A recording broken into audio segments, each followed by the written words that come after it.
Você de volta, Daniel. Ok. Então, boa noite, pessoal. Sejam todos bem-vindos. Mais um momento de estudo, nosso grupo. E hoje a gente vai estudar o capítulo 6 da segunda parte, Criminosos Arrependidos. E a gente vai ter uma prece inicial, tá? Com a Ellen. Ah, obrigado, Fernando. Estou de volta, finalmente. Passei um bom tempo aí afastado, mas, enfim, vamos retomar, né? Trabalho pessoal.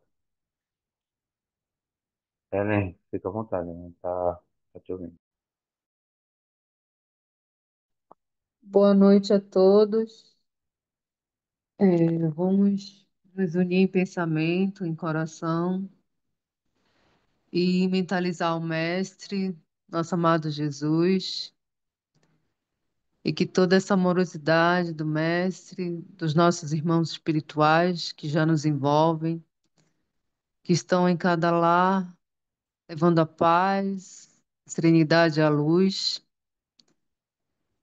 e nesses instantes em que eles nos abraçam carinhosamente, nos olham, detectam as nossas necessidades da alma, as nossas dores, as nossas dificuldades, e eles se dispõem a nos auxiliar, a nos intuir, a nos abraçar, a deixar sementes de luz em nossas casas, sobretudo em nossos corações e em nossas mentes. Pai amado, envolve a todos os teus filhos, a todos os nossos irmãos que passam por aflições do mundo, aqueles que retornam para o prato espiritual, como o Wallace, nosso irmão, que ele receba um amparo devido, que seus familiares possam a- receber a bênção da tua paz, da tua harmonia, do teu acalanto, que possam se fortalecer na fé do teu evangelho, que traz paz, que traz serenidade, que traz luz e esperança. E a todos os nossos irmãos, Senhor, que passam por momentos que exigem serenidade, que exigem equilíbrio, que exigem perseverança, possam encontrar na fé essa luz, esse porto seguro que tanto buscam. Obrigada, irmãos espirituais, por estarmos aqui nessa noite, reunidos nesse aprendizado. Esse aprendizado que nos esclarece, que nos traz uma consciência mais plena, que desabrocha em nós um homem de bem mais viçoso, mais vigoroso, mais ciente da sua responsabilidade diante do mundo, diante do melhor que já podemos doar, compartilhar, abraçar. E que todos nós, unidos nesse pensamento de luz, unidos nesse pensamento de um amor maior, de um amor despojado, de um amor de doação, nós possamos, que essas energias possam alcançar todos os cantos, em todos os corações que se sintam angustiados, carentes de atenção, de força, de luz, que essas sementes possam ser derramadas, espalhadas, e que nós possamos, através desse estudo, cada dia mais nos despojar do homem velho e permitir que o novo brilhe, que o novo floresça, que o novo nos desperte uma consciência cada dia mais plena, mais amorosidade, mais compreensão, indulgência, perdão das ofensas, e que nós tenhamos em mente que não estamos sozinhos, que muitos somos amados, que esses irmãos queridos estão aqui a nos compartilhar das melhores energias, das intuições, desse abraço que nos envolve nesse instante, desse acalanto, desse carinho imenso que eles têm por nós. Possamos doar, compartilhar o melhor que já temos com eles e com o nosso planeta Terra, nosso planeta azul. Obrigada, irmãos queridos, que a noite possa ser proveitosa e que possamos ter daqui a pouco um sono reparador, de estudo, de auxílio. E muito obrigada por essa luz. Que assim seja. Assim seja. Obrigado, Ellen. Hum. Ah, vamos à leitura com a Grace, nossa amiga Grace. Vamos lá. Bem-vindo, Daniel. Bom, vamos lá. A leitura escolhida foi o texto, a mensagem Na Luz da Justiça. Se encontra no livro Justiça Divina, Psicografia do Chico, por Emmanuel. A justiça humana, conquanto respeitável, frequentemente julga os fatos que considera puníveis pelos derradeiros lances da superfície. Mas a justiça divina observa todas as ocorrências, desde os menores impulsos que lhes definem o começo. Identificastes os culpados pelas tragédias, minuciosamente descritas na imprensa. No entanto, muitas vezes tudo ignoras acerca das inteligências que as urdiram na sombra. Viste pais e mães aparentemente felizes e vigorosos tombarem na desencarnação prematura, minados por sofrimentos indefiníveis, mas não enxergastes os filhos inconsequentes que lhes exauriram as forças. Anotaste os companheiros que desertaram da construção espiritual, censurando-lhes o esmorecimento e o recuo. Todavia, não te apercebeste dos amigos levianos que lhes exterminaram a tenra sementeira de luz no apontamento escarnecedor. Reprovaste os que renderam a perturbação e a loucura, estranhando-lhes a suposta fraqueza. Entretanto, não chegastes a conhecer os verdugos risonhos do campo social e doméstico, que os ficharam no cadastro do manicômio. Acusaste os irmãos que caíram em desdita e falência, classificando-os na lista dos celerados. Contudo, nem de leve assinalaste a presença daqueles que os situaram no beco da aflição sem remédio. Não queremos com isso consagrar o regime da irresponsabilidade. Todos respiramos no universo, ante a luz da justiça. O autor de uma falta naturalmente responderá por ela. Nos tribunais da imortalidade, cada espírito devedor resgata as suas próprias contas. No entanto, em todas as circunstâncias, saibamos semear o bem, espargir o bem, sustentar o bem e cooperar para o bem, de vez que as nossas ações provocam nos outros ações semelhantes. E se aquele que faz o mal é passível de pena, aquele que organiza o mal conscientemente sofrerá pena maior. Emmanuel.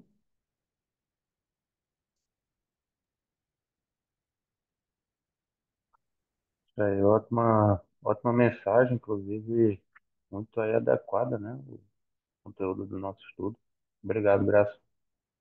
Então, pessoal, hoje a gente, nesse capítulo, ele é um tanto extenso e a gente vai dar uma restringida, tá, no conteúdo para fazer a continuação no próximo encontro. Então, a gente vai estudar o caso do senhor VG, do Lemaire e do Benoit, tá? Então, vamos começar aí com a Gisele. Gisele, fica à vontade. Boa noite a todos. Seja bem-vindo de volta, Daniel. Espero que todos estejam bem. Bom, então, o primeiro caso, que é o que eu vou falar, é o do senhor Verger, e ele foi um assassino do arcebispo de Paris, é, matando, né, esse arcebispo e foi condenado à morte. E ele foi executado no dia 30 de janeiro de 1857.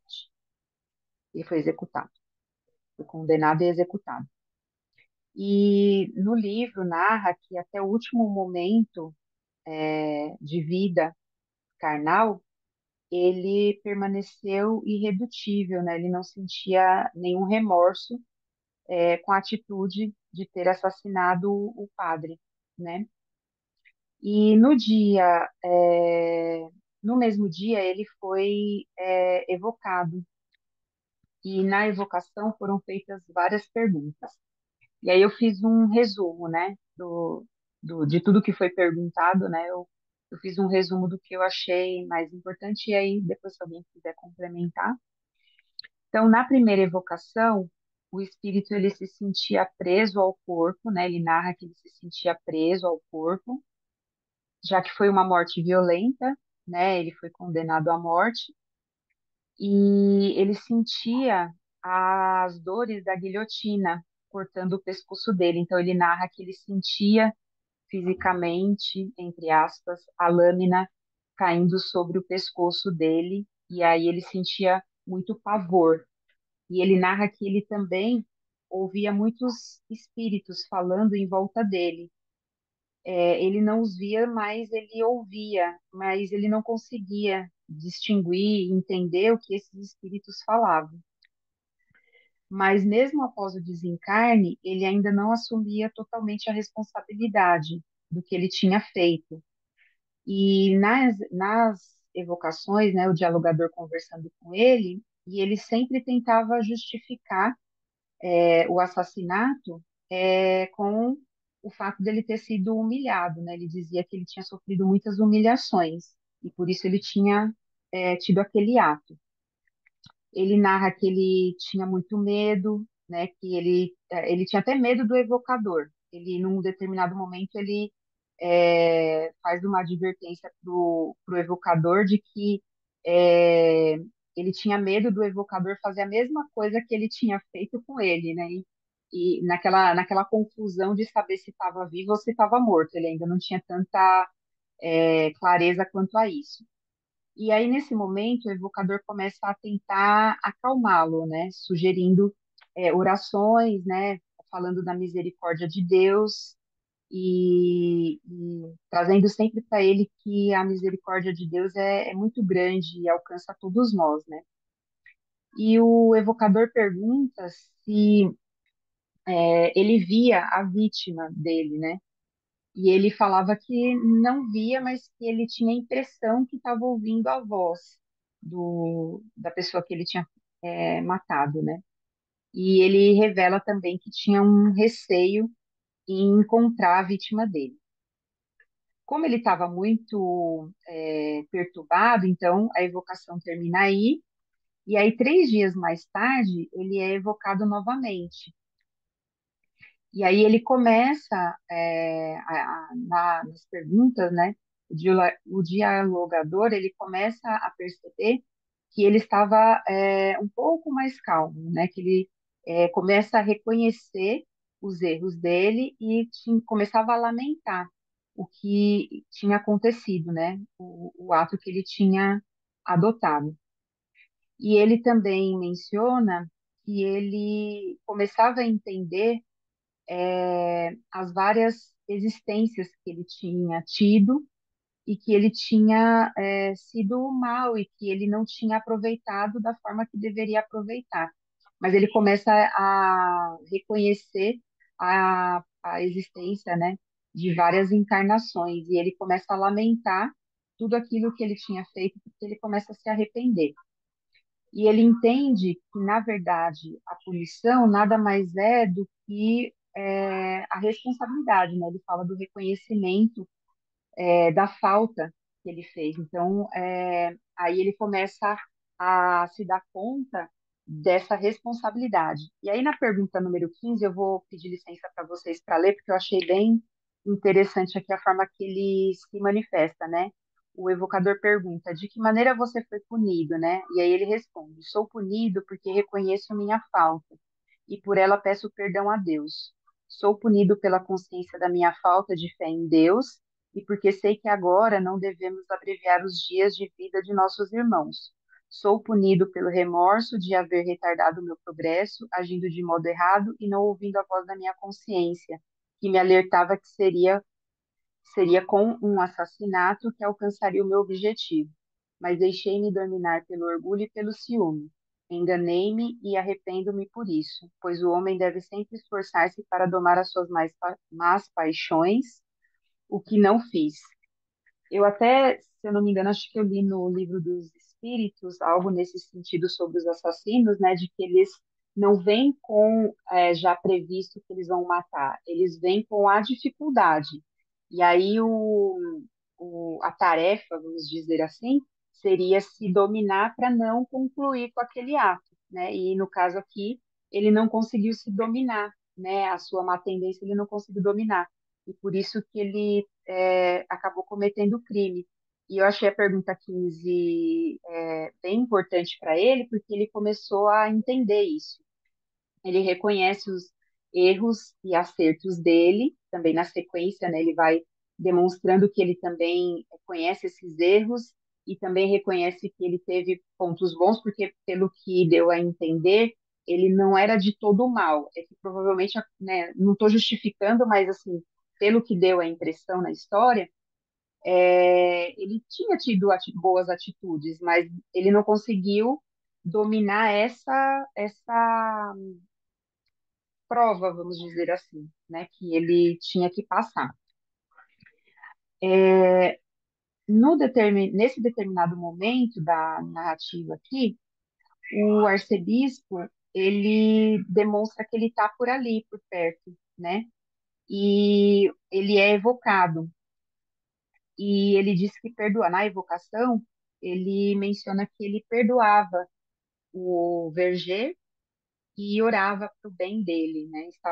Ele estava presente na evocação, mas ele não se mostrou presente, então ele estava lá, mas ele não se demonstrou presente para o Verger, porque ele sabia do sofrimento dele e não queria piorar a situação. Então, achei também que foi uma atitude bondosa, né, por parte do arcebispo, de reconhecer e tentar ajudar o irmão, né?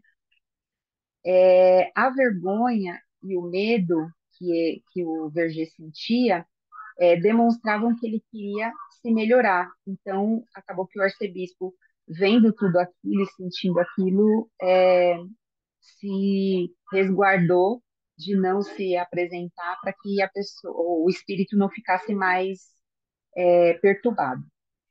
Aí o Kardec, ele entra aqui com a explicação, e ele diz que o caso do Verger tinha se agravado por ele não ter se arrependido quando encarnado, né? Quando ele cometeu o crime antes de morrer, ele não se arrependeu. Mas ele também considerou que tão logo o Verger foi para o plano espiritual, ele se arrependeu do que fez e ele reconheceu que ele precisava reparar o sofrimento que ele causou. Tem também uma nota, a nota 212, que eu achei interessante de comentar, que na nota o Kardec fala que o caso Verger confirma a lei moral, estando a duração do castigo ou da infelicidade do espírito subordinada ao arrependimento. Aqueles que rapidamente se conscientizam da sua responsabilidade moral já veem que há uma saída. Então, dentro do caso do Verger, ele aplicou vamos colocar um conceito, por conta de o Verger já na segunda evocação começar a ter essa consciência. E o Kardec também nos alerta quanto ao orgulho, né? Pois esse orgulho estava dificultando o Verger de reconhecer os erros dele, e a gente observa isso, né? O que o orgulho ele dificulta a gente de reconhecer que a gente fez o mal, né? De assumir essa responsabilidade. E a matéria é uma ferramenta que ela nos coloca frente a essas dificuldades, como se fosse uma lupa para a gente perceber, né, essas dificuldades. E cabe a gente trabalhar essas dificuldades voltadas, tentando transferir isso para o bem, ressignificar e mudar para o bem. Esse é o grande desafio, né, da gente conseguir corrigir essas más tendências. É bem difícil, muitas vezes a gente não consegue, mas é esse o objetivo. E eu acho que isso ficou bem claro aqui nesse caso. É isso por hoje.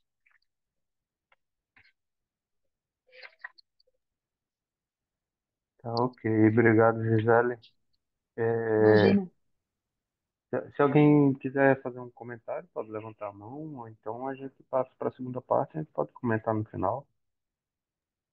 Eu me lembrei do caso da reunião mediúnica, né? Porque ele fala que ele está rodeado de espírito, que eles têm compaixão por ele, mas que ele não consegue entender o que eles estão falando. E aí eu lembrei quando está na questão lá da prática, que está tentando, o dialogador fala com o espírito, diz, olha ao seu redor, veja que tem irmãos ao seu redor tentando lhe auxiliar, beber essa água, né? Eles vão falando, vão direcionando, mas o espírito não consegue perceber. Aí automaticamente, quando eu cheguei nessa parte, eu lembrei justamente de como procede na reunião mediúnica quando está tentando auxiliar o espírito, porque é justamente isso que ele está falando, né? Ele não conseguia entender o que eles estavam falando, ele só sabia que eles olhavam para ele com compaixão. E quando ele fala que a gente perceber, se conhecer para domar as nossas paixões, né? Essa observação que ele faz é relevante para cada um de nós, né? Da gente reconhecer onde é que a gente é mais falho. Onde é que está aquilo que a gente precisa estar atento para não cair? Porque certamente se a gente, como ele, né, que trouxe, ele tinha essa possibilidade de ir para o caminho equivocado, a gente também pode ter uns caminhos equivocados, certamente a gente deve ter, né? Caminhos equivocados e que a gente precisa estar vigilante para a gente não vacilar, não repetir o mesmo erro do passado, porque agora a gente está mais atento, mais próximo, mais desperto. Então, que a gente aproveite dessas ferramentas que a gente tem para ter esse olhar minucioso, né, de se auto-observar, é o autoconhecimento, né? Da gente perceber e não ficar vacilante, né? Aí me fez essas questões, você sabe, fiquei observando. O espírito, pelo que a gente vê, né, na literatura espírita, o espírito é muito sensível a essa coisa do pensamento obcecado, né? A monoideia, né? O espírito pra gente, né, que ainda está ainda no começo da caminhada da eternidade, né, que é muito sensível a isso. Boa observação. É, então vamos passar para a segunda parte com a Silvia, tá? Vai falar para a gente do Lamé.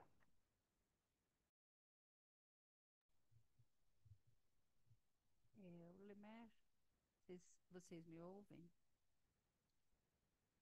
Lemer, Tá um pouquinho ele baixo só, Silvia.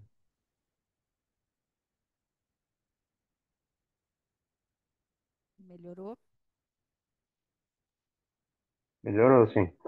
Melhorou? Opa, agora Melhorou. tá bom demais. Agora tá melhor, né? Lemer, ele foi um criminoso condenado também à morte pelo Tribunal Penal e ele foi executado em 1857.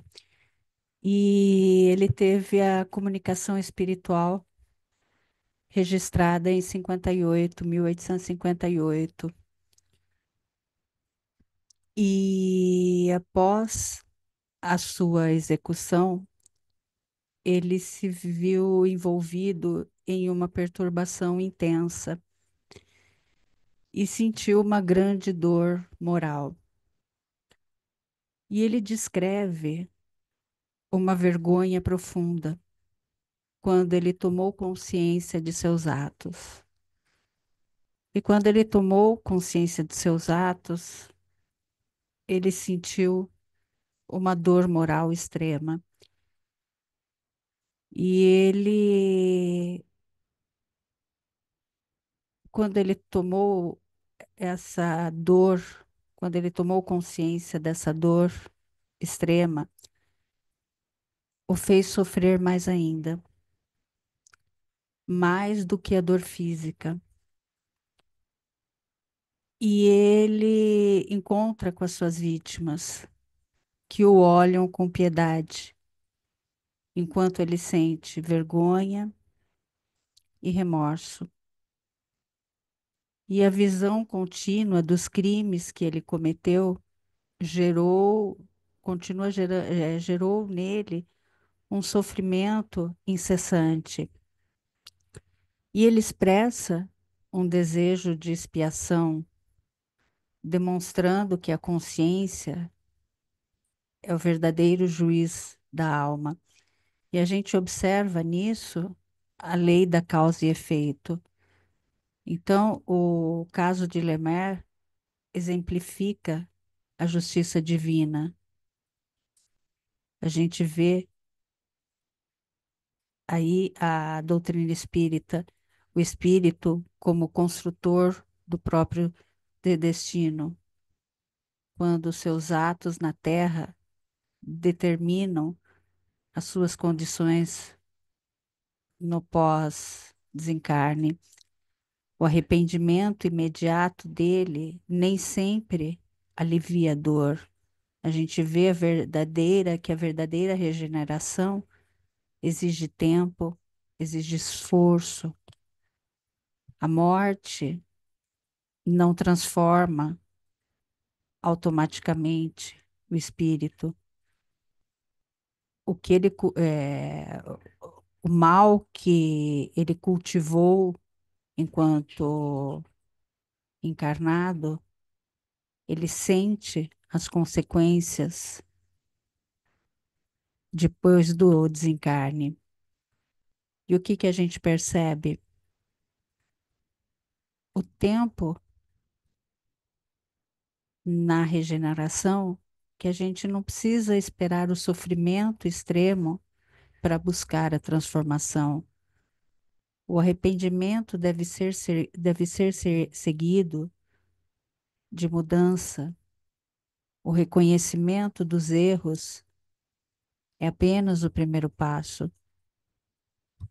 A misericórdia de Deus é infinita, mas cabe a cada espírito reconstruir a sua jornada evolutiva, né? E a gente vê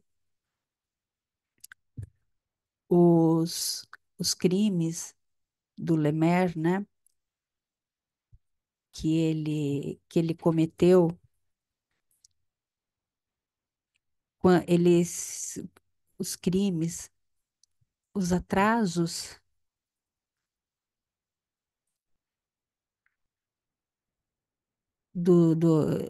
os atrasos, eh, quando ele escolhe os crimes, né?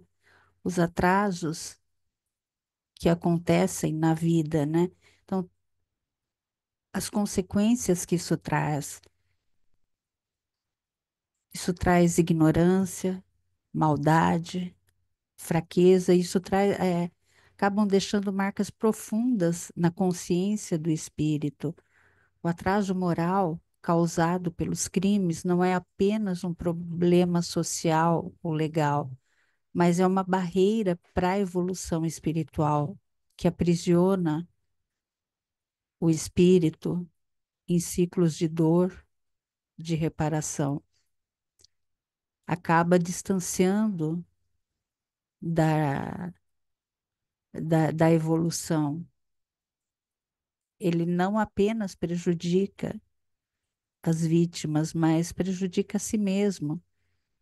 Ele se aprisiona em vibrações inferiores, cria laços de sofrimento, não somente com ele, mas com quem ele prejudicou, se manifesta em dores futuras e traz consequências naturais de seus atos.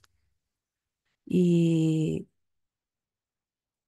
ele se vê envolvido em tormentos íntimos, sente vergonha, sente culpa, sente remorso profundo,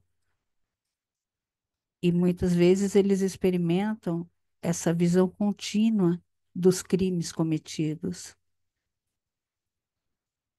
E ele vê como um reflexo da própria consciência, clamando por reparação.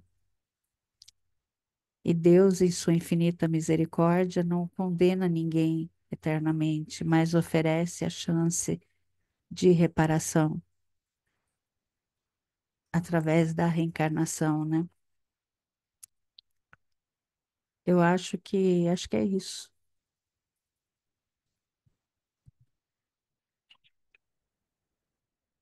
É isso, Silvia, resumiu bem a, a parte aí do André, né? Alguém quer fazer um comentário, pessoal? Uma- Eu me lembrei que ele fala aí, dessa parte que ele diz que, acreditando-me forte, eu escolhi uma prova muito difícil e cedi às tentações do mal. Eu fiquei pensando, quando a gente faz o nosso planejamento reencarnatório, e a gente quer realmente quitar vários débitos, e aí a gente está desprovido dessa matéria quando a gente está do lado de lá, né? Então a gente tem uma consciência mais desperta, e aí a gente quer quitar logo tudo. E aí é como ele falou, né? Eu quis apresentar, pedir além do que ele podia dar. Então, a gente saber confiar na providência divina, ou seja, neles que estão acostumados a fazer o planejamento reencarnatório, e saber que realmente eles sabem o que é que a gente pode dar conta em função do nosso desenvolvimento moral, de como que a gente se apresenta naquele, em que estágio que a gente está. Então, quando eles fazem, que a gente está do lado de lá e eles planejam, quando a gente tem merecimento, né, de fazer esse planejamento junto com eles, essa confiança na providência divina de dizer, não, realmente, é melhor ficar só por aqui. Porque quando a gente vem para a matéria, na matéria é mais difícil, né? É real, de fato a hora da prova. Então, desprovido da matéria, realmente tudo nos parece muito mais, mais fácil, com mais auxílio. A gente tem uma dimensão da consciência muito mais desperta. Então, a gente consegue não pensar com os olhos da matéria. Acho que é essa a fala. E ao passo que quando a gente encarna, aí vem a dificuldade de estar encarnado. É uma outra realidade, né? É a hora de fato que a gente, se não tiver uma fé mais alicerçada, a gente vai começar a vacilar.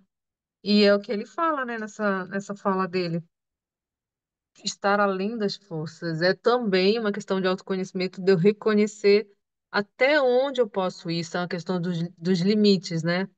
Que encarnado a gente mesmo diz, né? Ah, mas isso aqui não dá para mim, vai além do que eu posso. Eu até falo aqui em casa, digo, olha, meu limite é aqui, passando daqui não dá. Então, quando a gente também está desencarnado, a gente também ter essa noção. Eu posso até aqui, realmente, eles, os meus amigos espirituais, né? A equipe que está ali me auxiliando, realmente, eu vou escutá-los, porque realmente é até aqui, porque se passar disso, eu posso correr o risco, né, de eu não dar conta desse recado, porque é um passo maior que eu quero dar, mas que eu ainda não estou preparada. É questão da compreensão e outras coisas mais que envolvem a reencarnação, né, esse planejamento. É, até por causa do grande conhecimento que os nossos mentores têm, né? Não só das ciências, da psicologia, mas também de causa e efeito, um conhecimento que escapa a gente, e também sobre nós mesmos. Eles têm condição de, muitas vezes, prever, né, os nossos atos.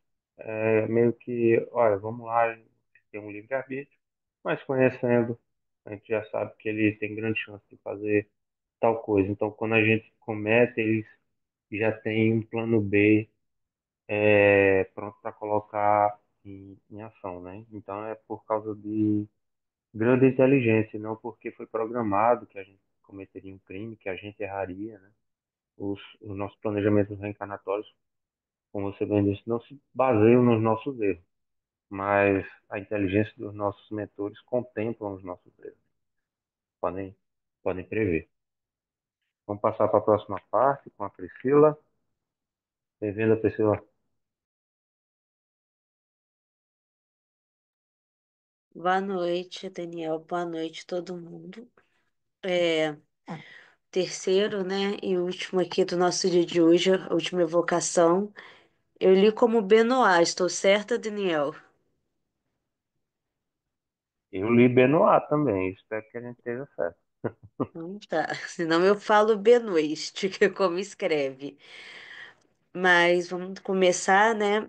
A evocação ocorreu em março de 1862 e foi de forma espontânea, né, que ele se apresentou com o nome Benoit e ele faleceu em 1704. Eu fiz as contas, né, e 158 anos depois, isso começou já pegando muito para mim, porque ele estava, né, sofrendo muito lá no plano espiritual.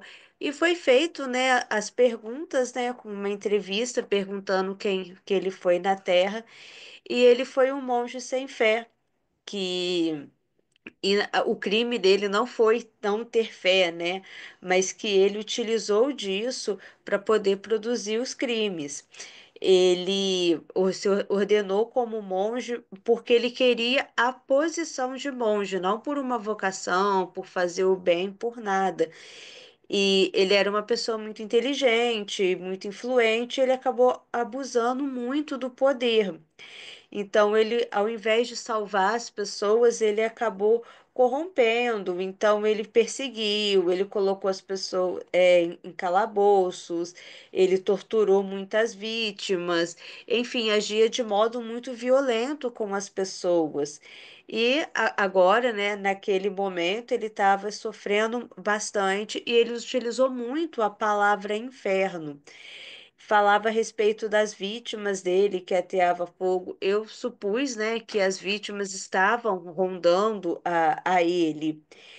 E quando, né, perguntam a ele a respeito do arrependimento, se ele já tinha se arrependido, ele respondeu que já tinha, né, fazia tempo, mas o sofrimento veio, desculpa, o arrependimento veio após muito sofrimento. É, ele há muito tempo, né, ele não chegou a escutar os gritos das vítimas dele e ele acreditava muito que o mestre, que Jesus não o escutava. E durante a invocação, né, comentaram com ele a respeito da justiça divina e pediu para que ele confiasse. Mas ele falava muito que os demônios berravam muito mais forte, que ele sentia sufocado com isso. E ele não conseguia descrever a palavra Deus, ele não conseguia escutar, ele não conseguia ainda sentir. E exatamente por isso, né, eu gostaria até de ler aqui, né, a pergunta número 7. O Senhor ainda não se encontra suficientemente desprendido das ideias terrenas para compreender que as torturas que sofre são todas morais? E ele continuou dizendo, né, que ele sofre, que ele via os carrascos, que ele via muito. E questionaram a ele, né, se ele nunca implorou ajuda dos bons espíritos para que auxiliassem a sair. E mais uma vez ele utilizou a palavra inferno, né, que ele via apenas os demônios do inferno e que ele não tinha medo, ele tinha medo do nada. Porque as divindades do inferno, como ele utilizou a palavra, ele não o abandonou. E na cabeça dele, né, naquele momento, é, essas vozes, como ele chamava divindades do inferno, nunca o deixariam. Ele não conseguia ver um fim nesse sofrimento dele. E o espírito, né, o espírito médio novamente respondia a ele que Deus é infinito em sua misericórdia e tudo pode ter um fim se assim ele o quiser. E novamente Benoit teimou e falou: ai, se ele quiser, ele não acreditava nisso. E foi perguntado para ele por que que ele estava lá e ele não sabia, né, no momento, naquele momento, mas ele queria falar, ele queria gritar, ele queria algum alívio. E me questionaram a respeito do escrever, da psicografia, né? Interessante que enquanto eu lia na minha imagem, né, vinha uma evocação e alguém falando, né, e não psicografando. E ele comentou como estava sendo, né, o processo ali para ele, né?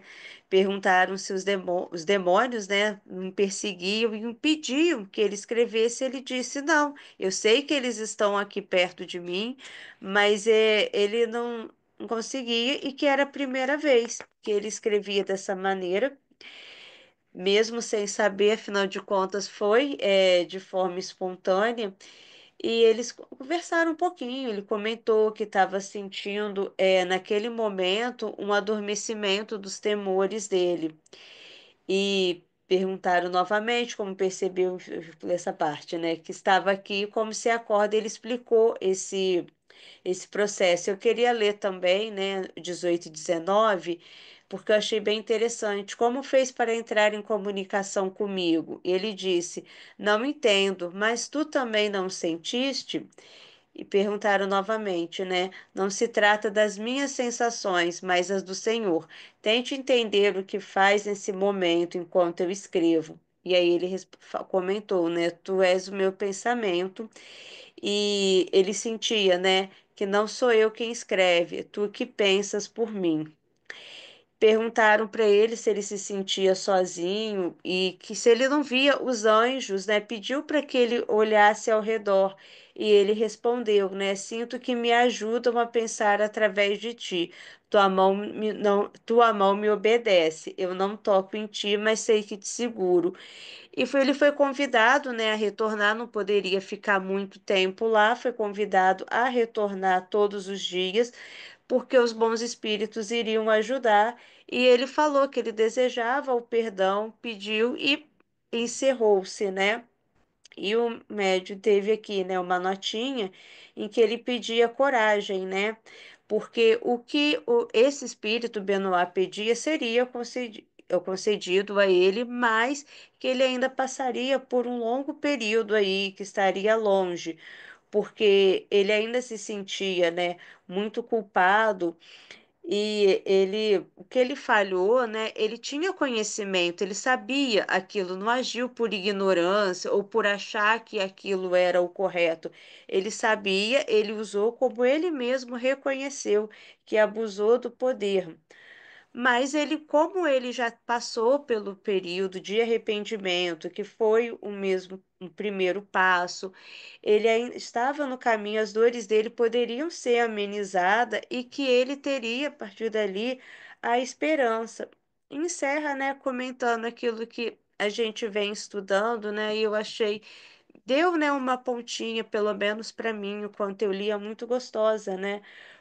Quando ele comenta, Deus vê que se encontra no caminho do arrependimento e concedeu a graça de poder comunicar-se, porque ele poderia, a partir né, no momento que ele desejasse, a reparação para esse mal, que ele poderia voltar, ele mesmo pediria uma nova existência para que ele pudesse reparar tudo e que um dia, de fato, ele conseguiria.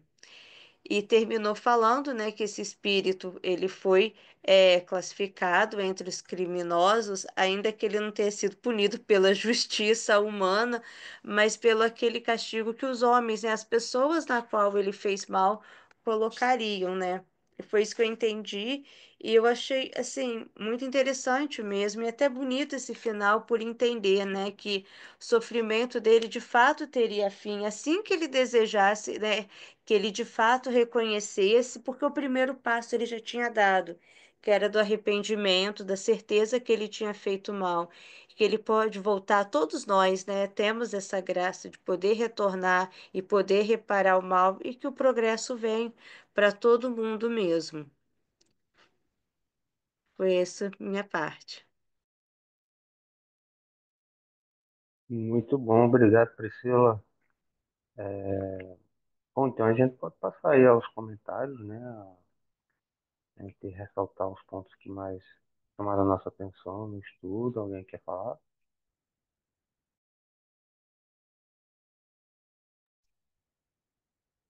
Eu tenho umas anotações aqui, aí então eu vou compartilhando. Quem quiser falar, tá, fica à vontade, né? É uma conversa. Então, assim, nos dois primeiros casos, a gente viu que foram espíritos que, num momento extremo, ah, enquanto encarnados, tomaram a decisão de cometer o assassinato.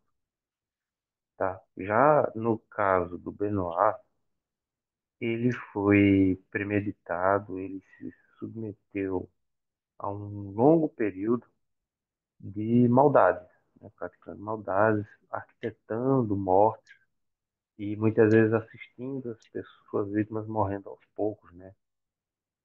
Então, vê só, a gente tem, tanto no caso dos suicidas quanto dos assassinos, dos criminosos, a gente tem processo de obsessão, tá? Que pode variar em vários níveis, que a gente pode dar os nomes, né? De fascinação, de subjugação, tá?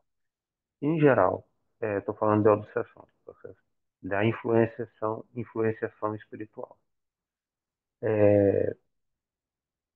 Então a gente tem aqueles momentos extremos, no caso do VG e do Lemaitre, mas no caso do Benoit foi muito mais longo, então ele teve chance de aprofundar muito esse processo de obsessão. E aí ele vem e retrata os piores cenários, né, de dor moral. As torturas, ele vivenciando tortura, revivenciando a morte dele, inclusive com a cabeça separada do corpo, que foi como ele morreu. Ah, ele passou por muito tempo sem sentir o menor arrependimento, vivenciando um cenário que ele descrevia como inferno, sendo torturado com piche sendo derramado dentro da boca, etc. Então, tudo isso com carrascos, né? Então, esse cenário horrendo que o Benoit retrata para a gente, se deve a um processo profundo de obsessão, tá?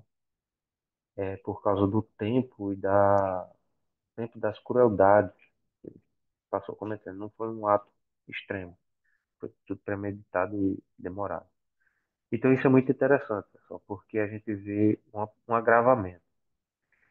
É, mas assim, antes da gente prosseguir, é importante a gente ressaltar o encontro com Paulo Figueiredo, que aconteceu no início desses estudos, foi em 23 de fevereiro de 2024, e a gente falou muito sobre heteronomia. E aquele estudo foi um divisor de águas, foi extremamente importante para a gente, tá?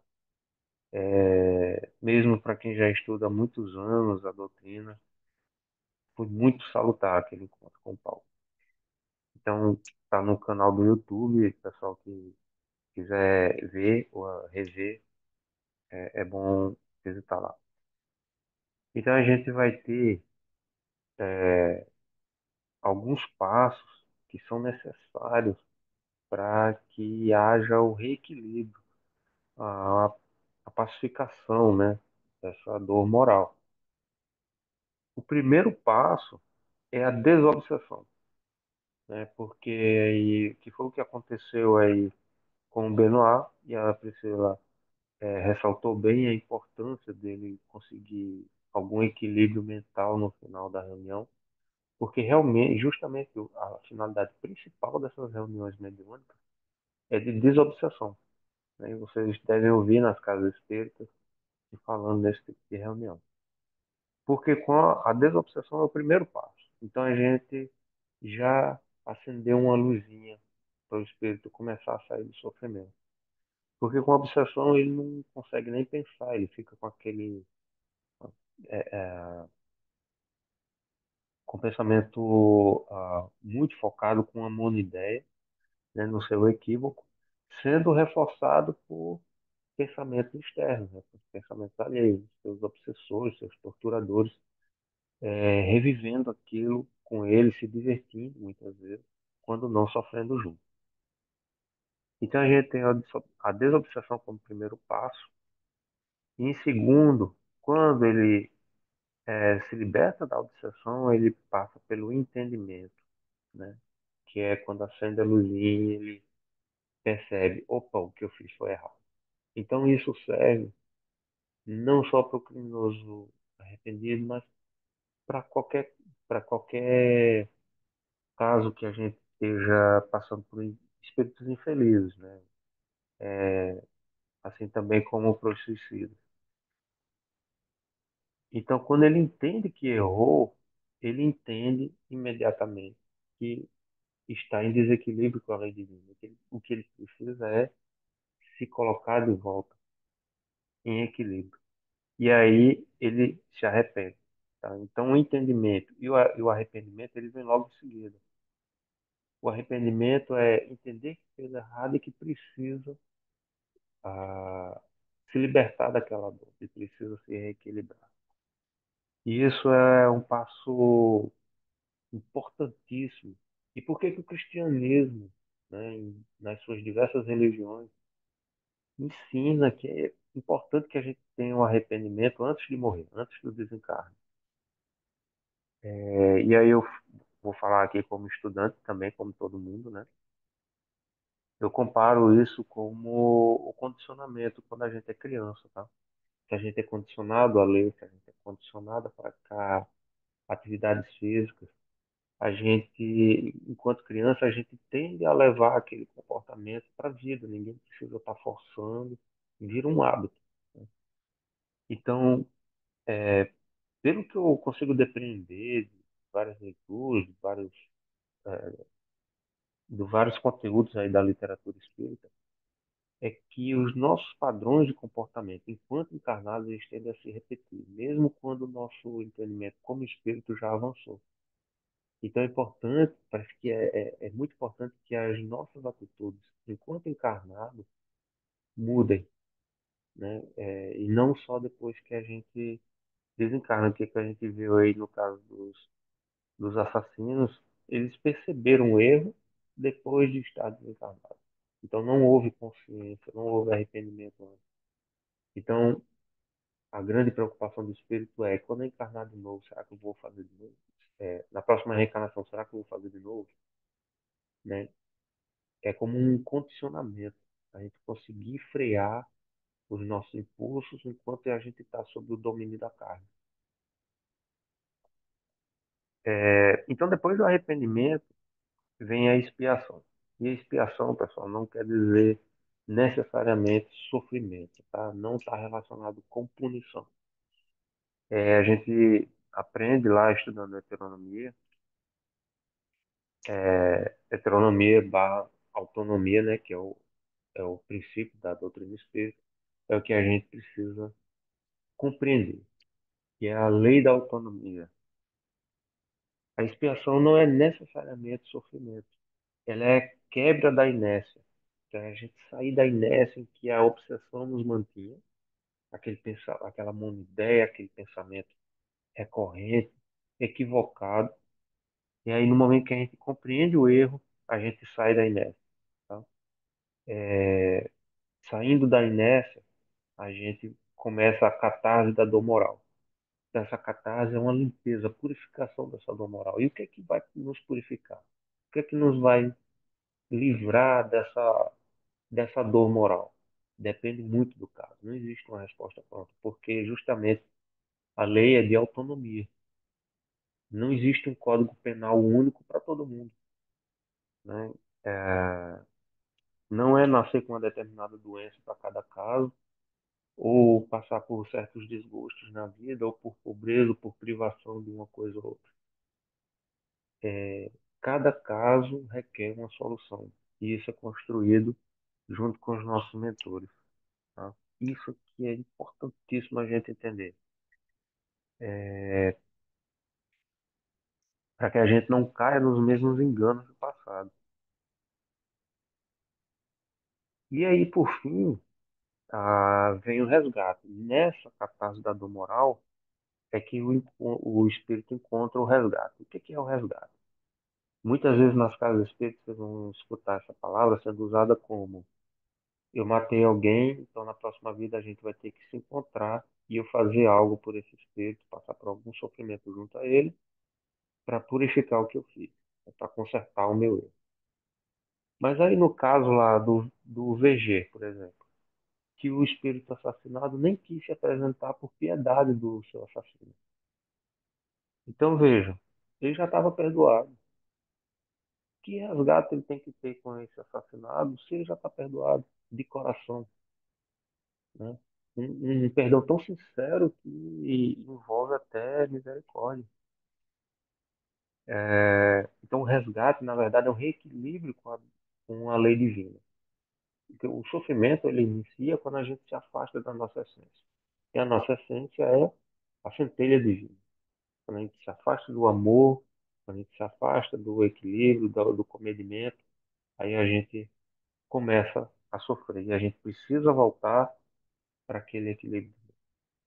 Esse é o resgate que a gente precisa fazer, não necessariamente com quem a gente errou, tá? Porque realmente não existe receita de bolo para a gente encontrar a paz e, né, a, por fim, a nossa dor moral. Então, acho que é melhor assim, fazer alguns apontamentos gerais, né?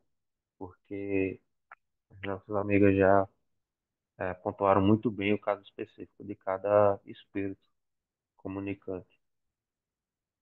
Vocês querem comunicar mais alto, pessoal? Comunicar não, comentar.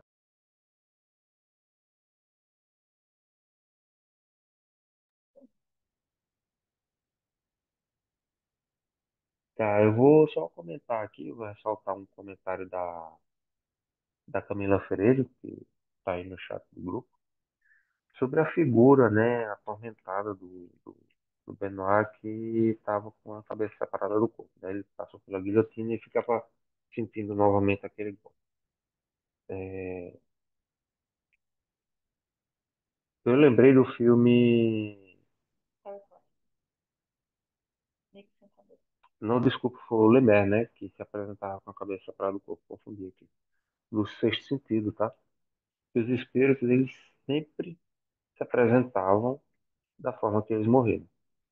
Até o espírito que estava super em paz, né? Que é aquele, o psicólogo, né? O terapeuta dele. No final ele descobre que estava morto porque estava com a mancha de sangue na roupa, que era puro perispírito. Então, assim, tá Hollywood, né? Vamos manter o assunto no espiritismo. Mas é muito interessante, pessoal, porque é a ideia recorrente naquilo ali, é a ideia obstinada naquele ato.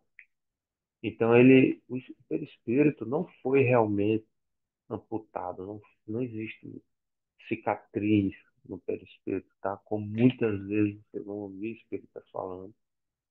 Não existe cicatriz, marca no perispírito. Existe o registro no campo mental. A mente do espírito não consegue se separar daquela ideia, ele não consegue se desvincular daquele pensamento. E isso reflete no perispírito. O perispírito ele é moldado inconscientemente de acordo com o campo mental. Então, se ele se apresenta com a cabeça decepada, é porque ele não consegue parar de pensar nisso. Ele não consegue parar de focar. Eu estou com a cabeça decepada. Minha cabeça foi arrancada do corpo por um golpe de guilhotina, um metal tocando na minha pele. Ele não consegue parar de pensar nisso. Então ele vai se apresentar com o pulso cortado, enforcado, com a cabeça decepada, etc. Tá? Ou até gravemente mutilado por um acidente, uma morte violenta. É, a causa dessa- desses terrores é muito mais psicológico, né, do que o fato do espírito. Né? O espírito não fica mutilado daquela forma. Mas realmente, assim, são figuras, imagens mentais que pintam pra gente, né, que faz a gente pensar duas vezes antes da gente cometer erros e se entregar a alguns nossos impulsos. E a Graça comentou aqui agora que a dor desses espíritos é moral e a consciência lhes pesa. Cabe aqui lembrar onde está escrita a lei de Deus na nossa consciência. Perfeito, Graça. Exatamente isso.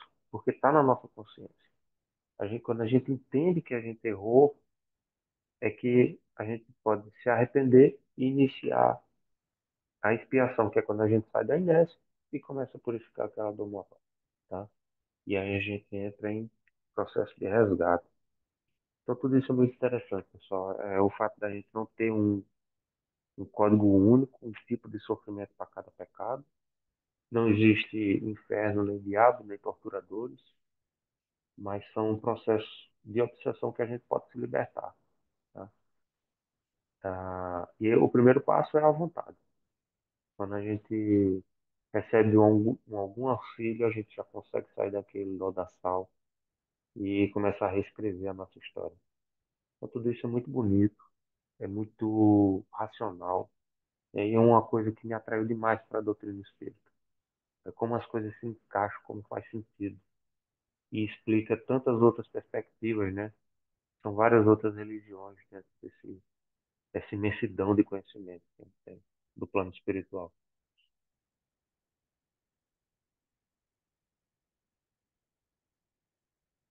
Bom, então, se ninguém tiver mais algo a colocar, a apontar, eu vou chamar a Camila para fazer a nossa prece final, tá? Do nosso horário. Então, Camila, fica à vontade. Tá bom. Boa noite, gente.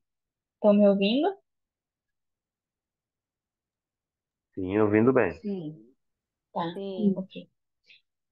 Então vamos fechar nossos olhos, se concentrar, pensar na espiritualidade amiga que esteve conosco em mais um estudo, em mais uma noite de aprendizado tão enriquecedora. Gratidão por essa noite abençoada. Que as vibrações que recebemos hoje possam permanecer ao longo da semana. Tenhamos uma semana produtiva, continuemos os nossos estudos e que todos esses espíritos sofredores possam ser acolhidos pelo amor de Deus, né? Essa justiça dele, que é tão perfeita, essa bondade, esse amor de Deus que é tão perfeito, possa se estender a todos que estão necessitando neste momento. Tenhamos uma noite iluminada, abençoada, e gratidão por tudo que temos recebido até agora.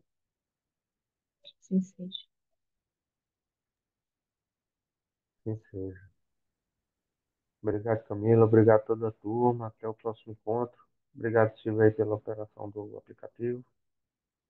Bom repouso e bons estudos.